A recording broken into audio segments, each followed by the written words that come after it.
hallways of YG's practice building were quiet the night before the last evaluation, but inside the practice rooms, the lights were still burning. The mirrors carried the reflections of 7 young trainees who had already pushed past exhaustion. For months, their lives had narrowed into a simple formula: train, improve, repeat. Yet the weight of the upcoming evaluation made every second feel sharper, every heartbeat louder. It wasn't just a performance. It was the final line between being a trainee and becoming BABYMONSTER, a night filled with determination. Inside one room, Ahyeon practiced her vocal lines over and over, her voice softening whenever she caught her breath, only to rise again with renewed force. She carried pressure on her shoulders, pressure she rarely showed. Even when fatigue painted her face, her eyes stayed focused. She whispered to herself, "Just one more time." And she meant it every time. A few rooms away, Ruka went through her rap verses with her usual calm intensity. She didn't raise her voice or show nerves, but her silence spoke volumes. Every movement, every breath, every step, she treated them like they were part of her survival. She had waited many years for this. She knew exactly what this moment meant. Asa, meanwhile, approached the night like a strategist. She broke down the choreographies piece by piece, analyzing angles, lines, and timing. Her discipline gave her power. But deep inside she feared disappointing the people who believed in her. She practiced until her sneakers hit the floor with the sound of absolute precision. The younger trainees, bravery beyond their years. For Chiquita, the youngest trainee, the challenge was different. She was talented beyond her age, but the scale of the evaluation made the room feel bigger, almost too big. She held her mic tightly, reminding herself that fear didn't mean weakness. She stood in front of the mirror, lifted her chin, and whispered, "You can do this." And slowly, that whisper turned into confidence. Rora, bright and warm by nature, faced a quieter kind of pressure. She wanted to show everyone the full depth of her voice, not just her charming tone. Every time she missed a note, she closed her eyes, took a breath, and tried again.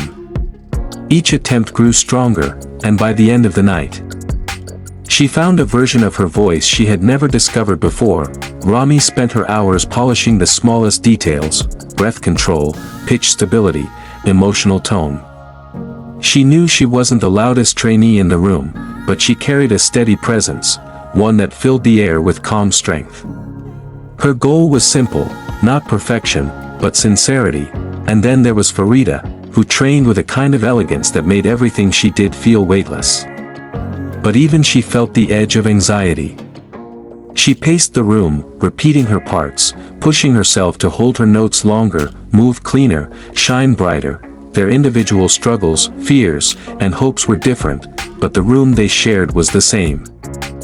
The dream was the same. The final hours before the evaluation, when the sun rose, fatigue woven into their muscles, the trainees gathered together. The usually separate practice rooms gave way to one shared space. They formed a circle, holding hands, not because someone told them to, but because they needed the connection. There were no rehearsed speeches, no dramatic vows. Only quiet words: "Let's do our best. Don't be scared. We worked hard for this. No matter what happens, we're together." The tension broke just a little. Their hands tightened. Their breathing synchronized. For the first time in weeks, they felt like 7 parts of one heart. Stepping onto the stage, when they finally entered the evaluation room, the lights felt brighter than usual. The judges, staff, and producers sat with serious faces, their clipboards ready. The atmosphere was heavy, legendary, even. The room felt like a place where destinies were decided, but as the music started, something changed. The fear faded. The nerves dissolved. The hours of practicing, crying, pushing, and believing came alive in movements, in harmonies, in rap delivery that hit with precision and passion. Each trainee performed like it was their only chance, and in a way, it was. Ahyeon's vocals soared, Ruka's charisma filled the room, Asa rapped with razor-sharp confidence. Rami's stability anchored the performance. Rora's tone added warmth. Pharita's elegance wrapped the stage in grace. Chiquita, the youngest, stunned everyone with her growth. When the final beat dropped and the room fell silent, the girls stood breathless, exhausted yet glowing. Whatever the outcome, they had given everything. The aftermath, tears, relief, and a new beginning. After the evaluation ended, the cameras captured moments both raw and tender. Some girls cried quietly, overwhelmed by the release of pressure. Others hugged tightly, whispering comfort to one another. The hallway became a place of shared relief and nervous anticipation, but something was undeniably different now. They were no longer just trainees. They were a team, a unit, the future BABYMONSTER.